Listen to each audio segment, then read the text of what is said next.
الحمد للہ رب العالمین والصلاة والسلام علی سید الانبیاء والمرسلین وعلی آلہ واصحابہ وبارک وسلم اجمعین۔ لائق صد احترام معزز سامعین و حاضرین، آج امہات المؤمنین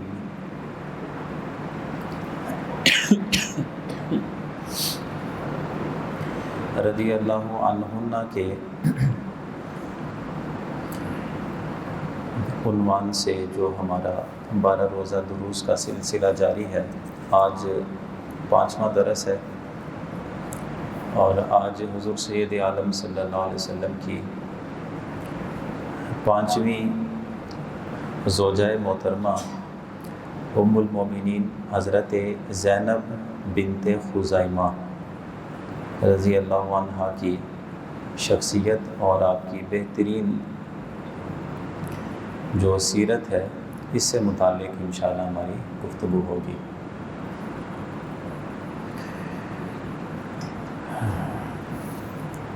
سیدہ زینب بنت خزیمہ جن لوگوں نے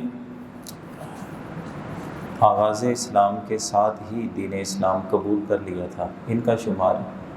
ان خوش نصیب افراد میں ہوتا ہے، اور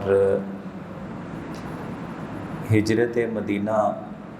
کی جو سعادت ہے وہ بھی انہیں حاصل ہے، اور حضور صلی اللہ علیہ وسلم کے نکاح میں آنے سے پہلے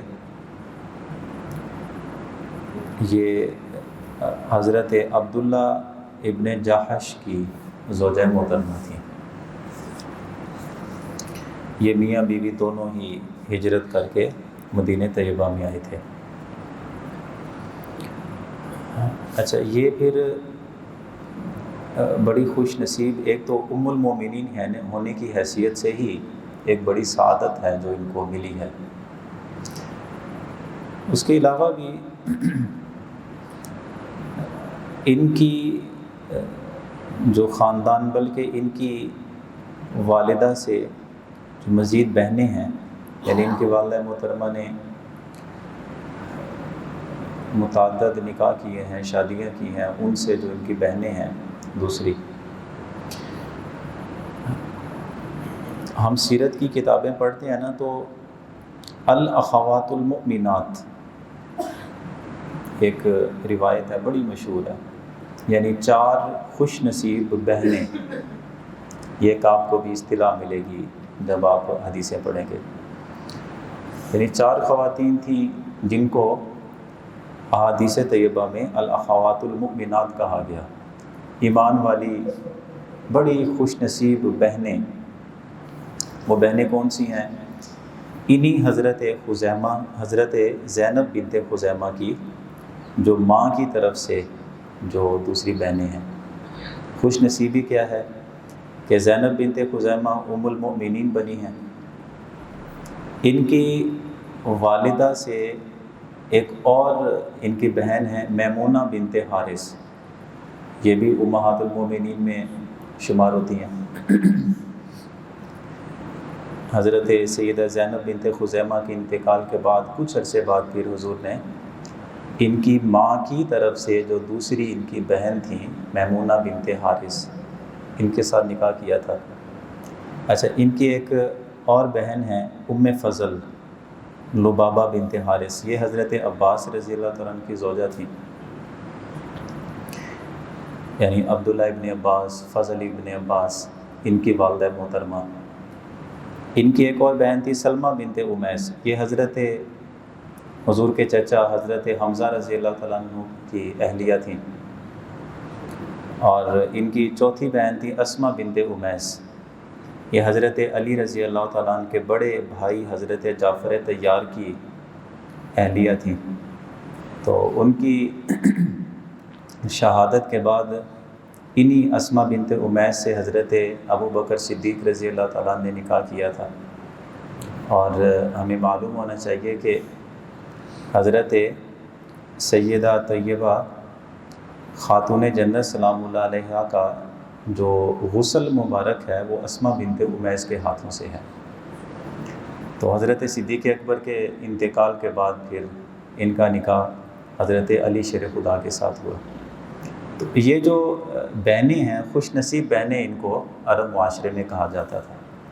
یعنی ان کی بہنوں کو جو بھی خامن ملے ہیں، وہ 2 بہنیں تو حضور کے نکاح میں آ گئیں، باقی جو 3 بہنیں ہیں تو ایک حضرت عباس، دوسری حضرت حمزہ، تیسری حضرت جعفر طیار کی بھی بیگم رہی ہیں، حضرت صدیق اکبر کی، حضرت علی شیر خدا کی، یعنی خوش نصیب بہنیں ان کو کہا جاتا تھا۔ اچھا، بہرحال جو حضرت سیدہ زینب بنت خزیمہ ہیں، ان کے شوہر عبداللہ ابن جاحش جب ہجرت مدینہ ہوئی تو یہ میاں بیوی دونوں مدینہ طیبہ میں منتقل ہو گئے، اور غزوہ احد سے 1 دن پہلے عبداللہ ابن جاحش اور حضرت سعد ابن ابی وقاص ان دونوں نے یہ تہیہ کیا کہ کل بہت عظیم ایک معرکہ ہے اور غزوہ ہے، تو اس میں پتہ نہیں ہمارے ساتھ کیا بنتا ہے، لیکن اللہ کے حضور چلتے ہیں اور کوئی خاص دعا جا کے اللہ کی بارگاہ میں ہم پیش کرتے ہیں۔ تو حضرت سعد ابن ابی وقاص نے دعا کی کہ باری تعالیٰ کل میرا سامنا کسی ماڑے بندے کے ساتھ نہ ہو، میں چاہتا ہوں کہ خوب بہادر آدمی ہو، غصے سے بھرا ہوا ہو، اس کا اور میرا سامنا ہو جائے۔ پھر تیرے نبی حضور سید عالم صلی اللہ علیہ وسلم کے ساتھ ہم لوگ بھی نکلیں، میرا سامنا کسی غیظ و غضب سے بھرے ہوئے بہادر آدمی کے ساتھ ہو جائے، میں اس پہ غالب آ جاؤں، میرے ہاتھوں سے اس کا قتل ہو جائے۔ وجہ کیا تھی کہ حضور کی طرف سے مجھے شاباش ملے گی، تو نے بڑی بہادری سے کام لیا۔ اور عبداللہ ابن جاحش نے یہ دعا کی کہ باری تعالیٰ کل میرا مقابلہ ایسے ہی کسی بہادر آدمی سے ہو، میں اس کے ساتھ لڑوں، حضور سید عالم صلی اللہ علیہ وسلم کے سامنے میری شہادت ہو جائے، اور پھر ایسا ہو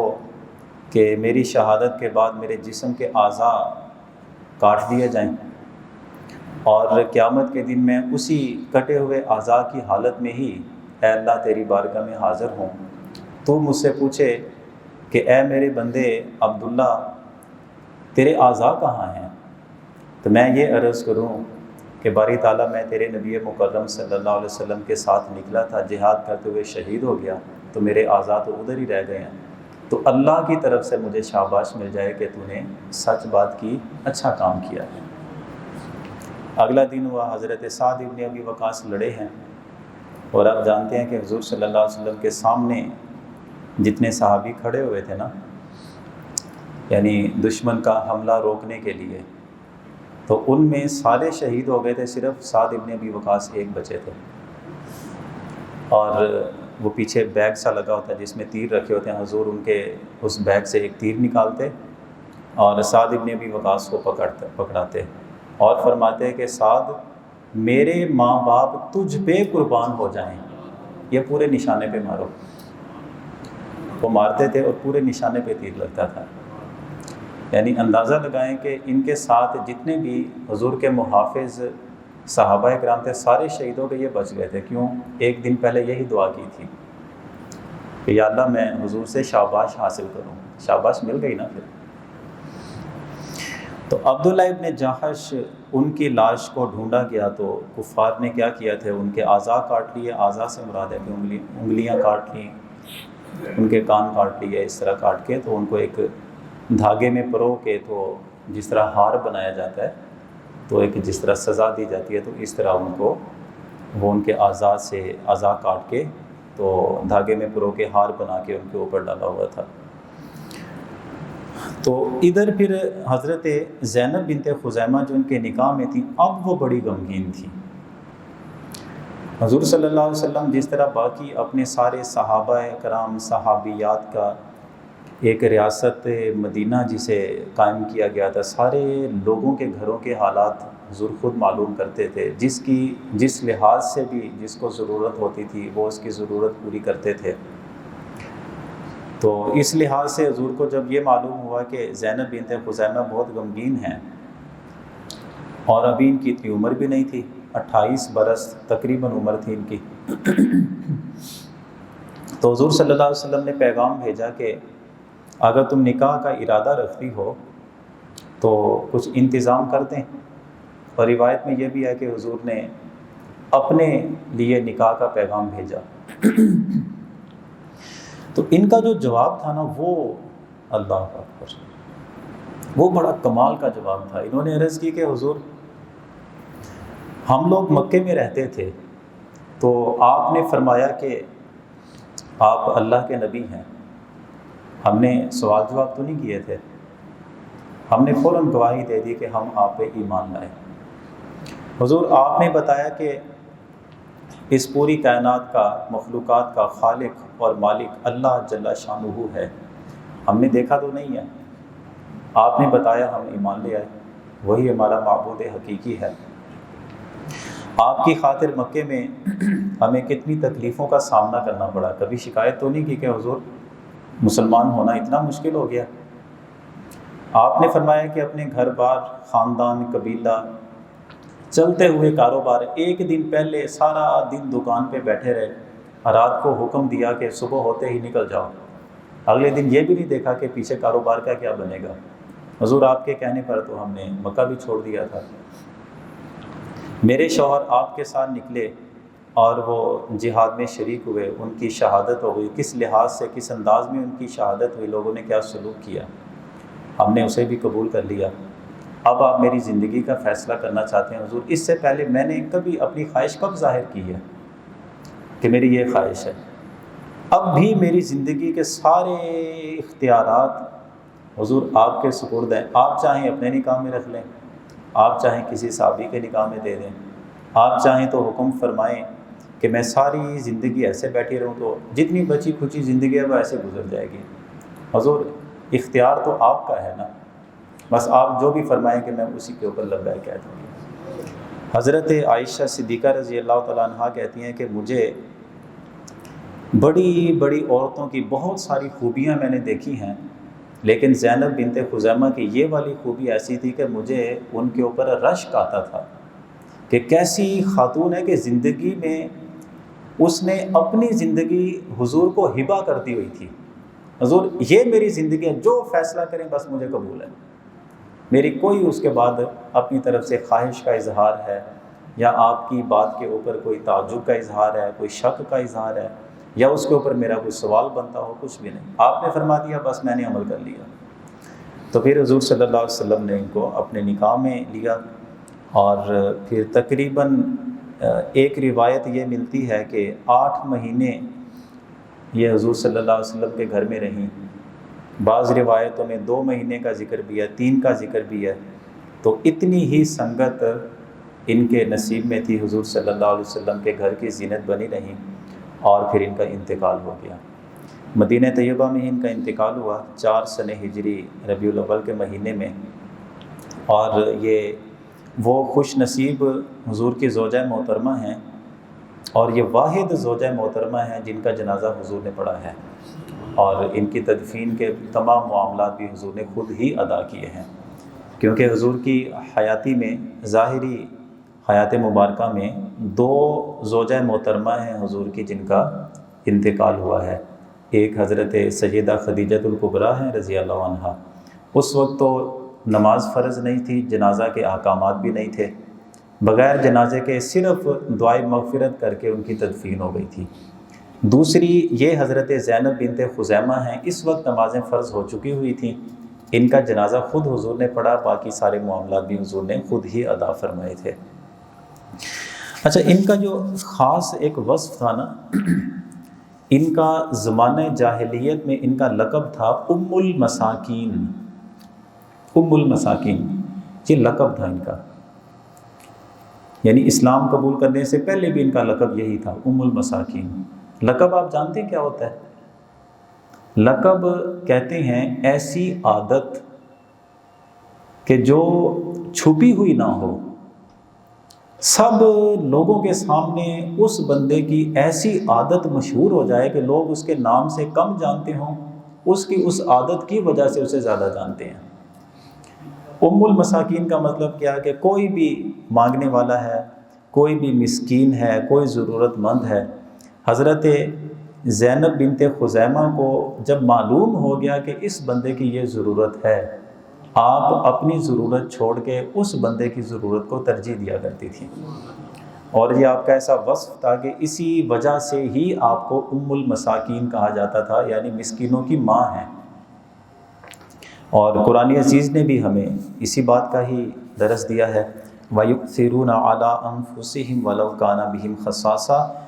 اللہ کے بہترین اور اللہ کی بارگاہ میں معتبر لوگ وہ ہیں کہ جب ان کے سامنے ضرورت پوری کرنے کی چیز ایک ہو لیکن ضرورتیں دو ہوں، اپنی ضرورت بھی ہے، کسی اور آدمی کی بھی ضرورت ہے، آپ کے پاس چیز اتنی ہی ہے کہ ایک ہی ضرورت پوری ہو سکتی ہے، یا اپنی یا دوسرے بندے کی۔ اللہ کے محبوب بندے کون سے ہیں کہ جو اپنی ضرورت پہ دوسروں کی ضرورت کو ترجیح دے دیں، اگرچہ وہ خود تنگ دست ہی رہیں، لیکن جب وہ دوسرے کی ضرورت کو ترجیح دیتے ہیں تو یہ اللہ کے نزدیک معتبر اور اچھے افراد شمار کیے جاتے ہیں۔ یہی وصف تھا حضرت ام المومنین حضرت سیدہ زینب بنت خزیمہ کا۔ اور ان کے علاوہ بھی ان کے فضائل ہیں، لیکن تاریخ میں بہت کم ان کی سیرت طیبہ پہ بات ہوئی ہے، اس لیے کہ روایات میں نے آپ کے سامنے بیان کی۔ ایک روایت کے مطابق 2 مہینے، ایک کے مطابق 3 مہینے، سب سے زیادہ بڑی روایت جو ملی وہ 8 مہینے کی، کہ حضور صلی اللہ علیہ وسلم کے نکاح میں رہیں، پھر حضور کے ہوتے ہوئے ہی ان کا انتقال ہو گیا۔ امہات المومنین ہیں، ان کے درجات تو پہلے سے ہی اللہ کی بارگاہ میں بلند ہیں، ہماری دعاؤں کی محتاج نہیں ہیں، تاہم ہم ان کا تذکرہ اس لیے کرتے ہیں کہ ہمیں نصیحت کا، کوئی ہدایت کا ہمیں پیغام مل جائے، اور وقتاً فوقتاً ہم لیتے رہتے ہیں۔ اللہ کی بارگاہ میں دعا کرتے ہیں کہ جو باتیں ان کی سیرت طیبہ سے سنتے ہیں، اللہ ہمیں اپنی زندگیوں کا حصہ بنانے کی توفیق عطا فرمائے۔